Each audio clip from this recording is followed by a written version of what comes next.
पंजाब में अपनी जगह पड़ती है बठिंडा। बठिंडा को उस समय बोला करते थे तबर हिंद। वो तबर हिंद पे कब्जा करता है और तबर हिंद में अपना एक बंदा छोड़ता है काजी जियाउद्दीन। गौरी जब उधर से आगे बढ़ता है तब दिल्ली में पृथ्वीराज चौहान है। पृथ्वीराज चौहान दिल्ली से पंजाब की तरफ जाता है, गौरी पंजाब से दिल्ली की तरफ आता है। रास्ते में हरियाणा में एक जगह पड़ती है तराइन, वहाँ तराइन में वो 1191 में आमने सामने होते हैं। गौरी को बुरी तरीके से उस युद्ध में हराया जाता है, इवन गौरी को पकड़ लिया जाता है। गौरी को पकड़ कर लाते हैं, गौरी माफ़ी मांगता है पृथ्वीराज चौहान से और उसे छोड़ दिया जाता है। दो चीज़ें हैं यहाँ पर। आज के दृष्टिकोण से देखें, आज के अप्रोच से देखें तो यह है कि क्यों छोड़ दिया था। उसी दिन यदि गौरी को पकड़ के मार देते या गौरी को जेल में डाल देते तो दूसरे अटैक की संभावना ही नहीं बनती। दूसरे अटैक की संभावना नहीं बनती तो तुर्क कभी भी भारत पर कब्जा नहीं कर पाते। पर दूसरा पर्सपेक्टिव ये है कि इंडियन कल्चर ये कहती थी कि यदि दुश्मन माफी मांग ले तो उस पर किसी प्रकार का बल प्रयोग नहीं किया जाना चाहिए। हर टाइम के सोशल वैल्यूज अलग अलग होते हैं।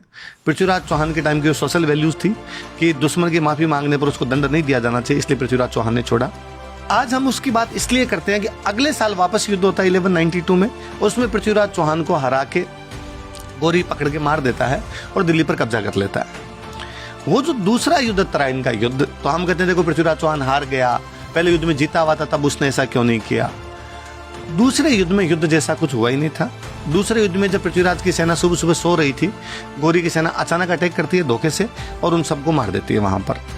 यदि वो भी आमने सामने का युद्ध हुआ होता तो पृथ्वीराज उस युद्ध के अंदर भी नहीं हारता।